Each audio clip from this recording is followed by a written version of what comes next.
My name is Ezra Drewis. My co-host is Jackson Newey, and this is our first episode of Mostly Accurate. All right, let's get into it. So we are going to be talking about election results, some agenda that the new president might have, potentially getting to some NATO and the U.S.'s economic state if we have time for that. But let's start with the election results. As I'm sure most of you have heard, it is a red 4 years again, with former President Donald Trump, current President Donald Trump now, winning against Kamala Harris. That is 301 to 226. Do you have anything you want to say about that? Yeah, I mean, I personally, I was surprised by how much he won by, but not entirely surprised by the end result. Yeah. In the last 3 years, from 2016 to 2024, we have kind of seen a similar difference, I'd say, between the winner and the loser. So the 2016 election, obviously, current president, Trump, had won. It was 304 to 227 against Miss Clinton. That was a difference of 77 electoral votes. Moving into 2020, we had Mr. Trump against Mr. Biden. That was 232 against 306, which was 74. And then again, this year, 2024, the difference was 75 points. So a lot of people are saying that he won by quite a lot. But if we look at the differences, we are really seeing a similar sort of pattern, just with slightly different numbers. That's true. I think the next thing we're going to want to talk about is how the states kind of played into this whole thing. Now, we're looking at this right now. Arizona is still a toss-up currently. That's true. One of the key factors was Pennsylvania. If that went blue, then it would have been a huge win for Harris, and that definitely would have aided her.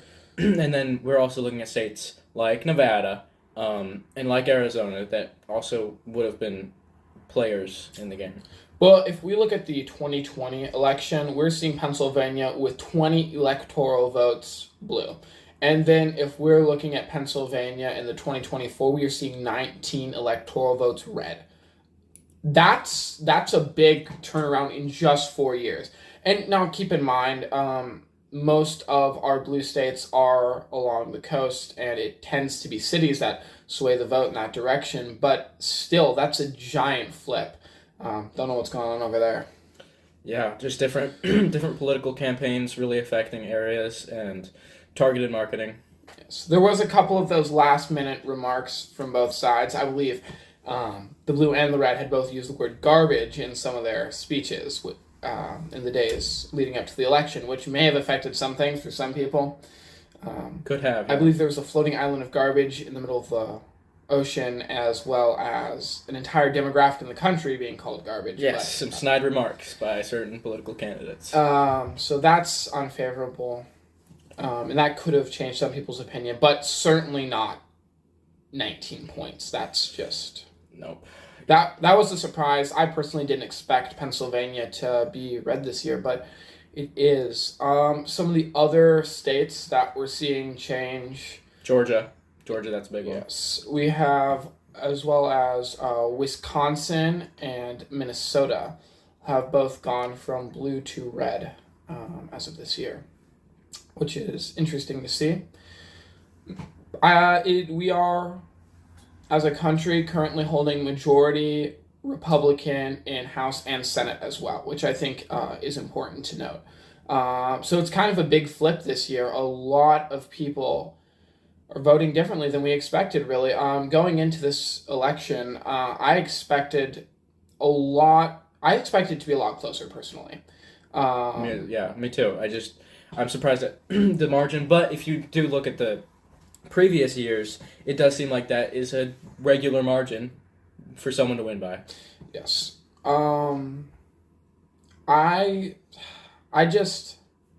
I wasn't expecting it to be that. We keep saying this, but it wasn't expected to be that big of a difference. I was expecting it to be a lot closer. But by about 10 at night, watching any sort of news network, it was pretty obvious who was going to win. The votes had slowed for Miss Harris considerably, and Mr. Trump was just up and up over and over again. That kind of brings us to a close for the votes in how each state in the electoral college handled everything. So I think now moving into some of Trump's agenda, without being too specific, let's just talk about some general points. We can start with immigration. That's a big one that a lot of people have been talking about.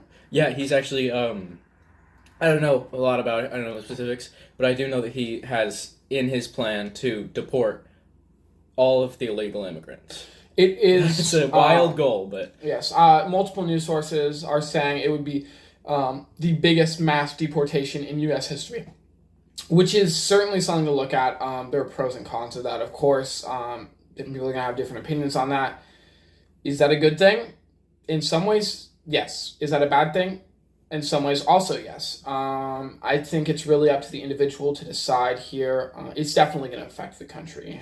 definitely, especially economically, it's just such a big change. And I mean, even if some people think and are ignorant to the fact that they don't play into our economy, it'll make an impact. It might not be a super noticeable impact, and we might actually bounce back from it fairly quickly, but it will be there nonetheless, and it's important to take note of that things will change, and it could be drastic. It could, but I do also want to talk about some of the more sensitive topics here. Not that that wasn't sensitive, but another thing Mr. Trump has brought up is abortion, and that is something that a lot of people might feel that they're affected by. A lot of people might be affected by.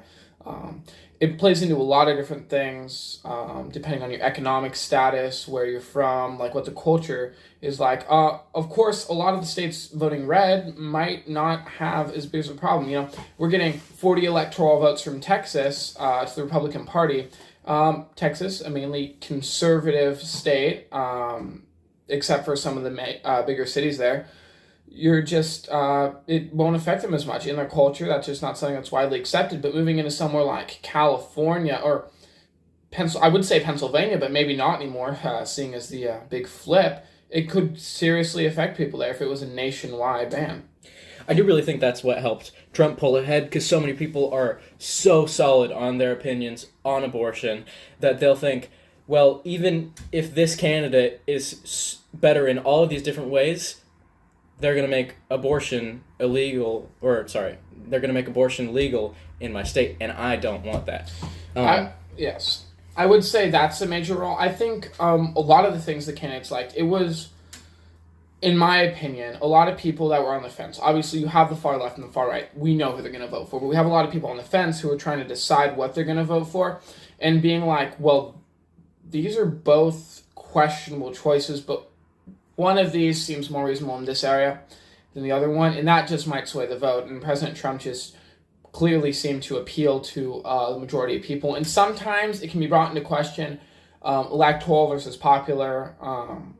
In my personal opinion, popular vote would be a more accurate way than electoral to get the general consensus. But even with popular vote this time, President Trump probably would have still pulled ahead, as we can see. Yes, I do believe he would.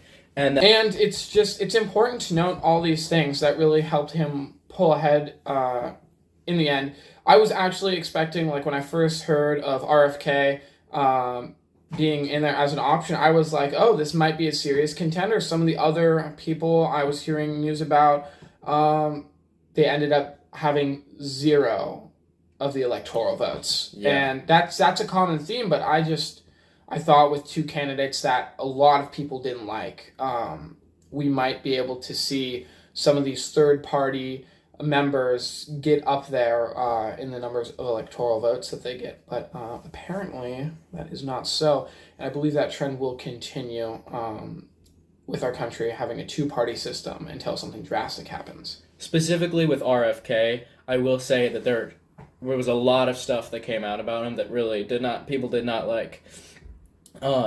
He was reportedly, he chopped off the head of a whale, that he dead whale that he found on the beach, news, yes. And then he put it, he strapped it to the top of his van, and then he also, stranded a dead bear in New York. New York So a lot of Times. interesting news, and these aren't fake headlines. We are seeing these from major, or I guess you could say reputable news sources. One thing I want to talk about, we've been saying a lot of Trump this podcast, this episode, but I really want to talk about Kamala Harris for a minute. And I feel like people did vote for her because she appealed to the left. But I think what you need to do to be a good president is try to appeal not just to the people who would probably already vote for you, but to everybody. Seeing those things come out, it was really the little things, I think for most people.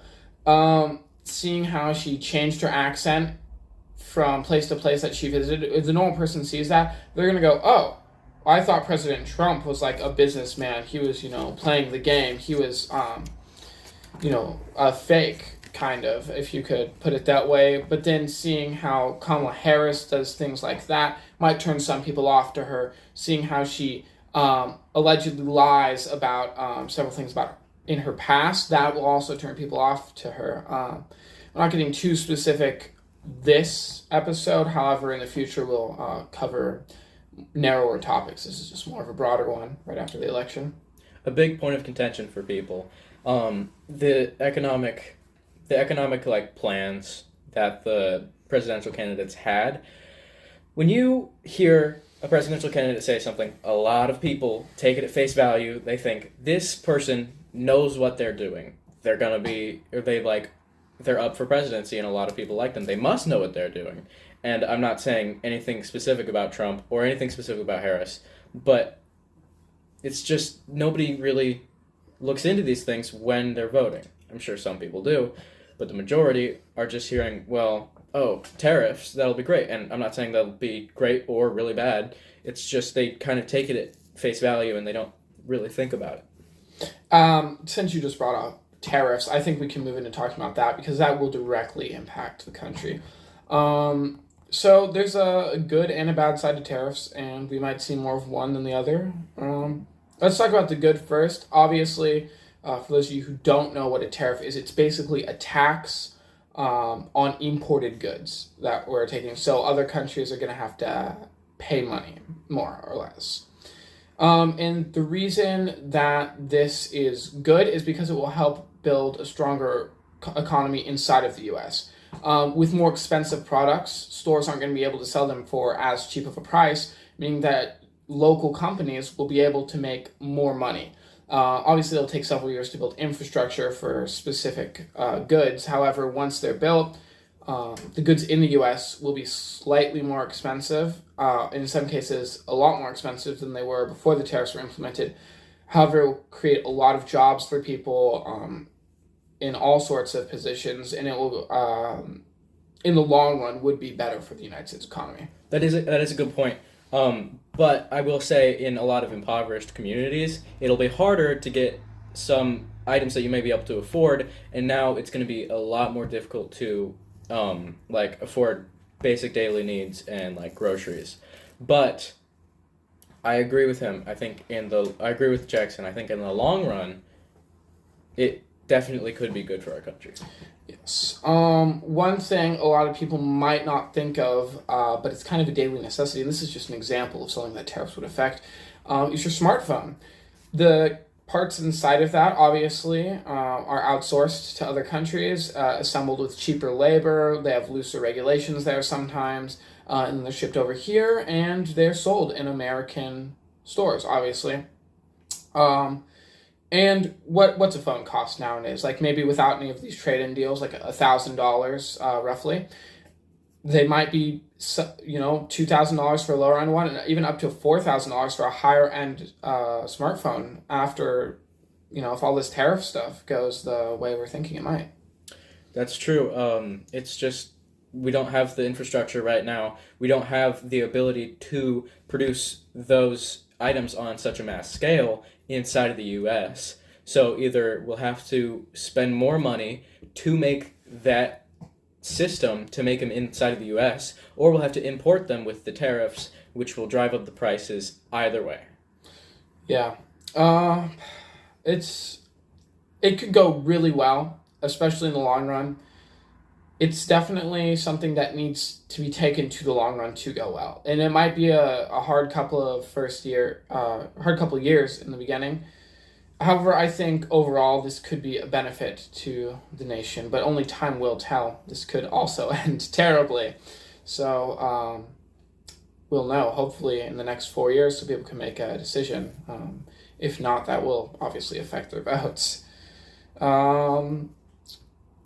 Let's talk about NATO for a minute. President Trump has said a lot of stuff about NATO. Some of it good, some of it okay, and some of it is a little questionable. Or bad. All right, and moving into topics about NATO, Mr. Trump, current president at this point, has made a couple of comments, some of which are good, some of which are meh, and we kind of want to talk about those. So I have more knowledge on the subject than Ezra here. I'll take over for the NATO bit. Currently, what's happening, or what a lot of Americans are seeing that what they think is happening, and I'm not saying that this is false or true in any way, we can see from both perspectives, is that the U.S. is kind of, I don't want to say babysitting other countries' wars, but we are dumping trillions of dollars into other countries that have no feasible way to pay us back in the near future, and some of which have no intention to pay us back. Obviously, some of that's speculation with the no intention part, but we can assume, depending on the country we're helping. And I think this is an unwise decision with the U.S. in as much debt as it currently is. The U.S. really does need to take a step back and not spend money on countries that don't have a reasonable defense built up for themselves. What can we do? Well, obviously we can shove money their way. This is we have to print more money, which is going to devalue our dollar because it's not on the gold standard. We're giving them all this money. We're already in debt.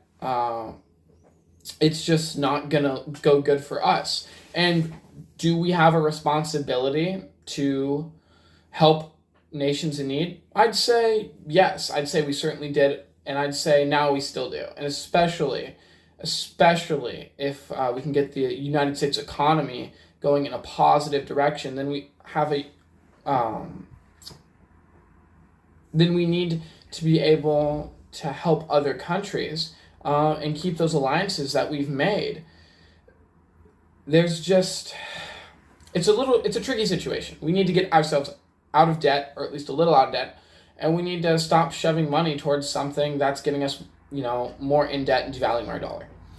The best option, which would be the hardest option, would be to put us back on the gold standard. It would make our dollar worth a lot more, but that's most likely not going to happen anytime in the near future. So what can we do? Well, we have to stop funding these, especially to countries that haven't made a reasonable effort to build up their own national defense and that don't have intentions of paying us back or helping us in some other way. That's just not good for us. And while we're on the topic of kind of allied nations and helping them out, tariffs, hate to bring that word back, could burn some bridges with some allied nations. Certainly could. You have two options in the regard. You can either put tariffs on everybody or you can put tariffs on some people. And both of those are bad choices. You're putting tariffs on some people. It shows the people you're not putting tariffs on that, hey, we're clearly, the U.S. is better friends. It shows the people you are putting tariffs on that, the U.S. clearly doesn't value our supplies as much. Put it on everybody, everybody's unhappy.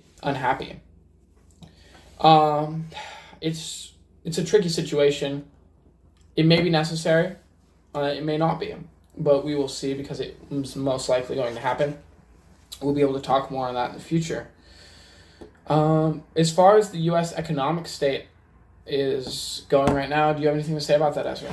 I would say globally it's pretty stable, doing pretty well, but there's definitely some rooms for improvement. My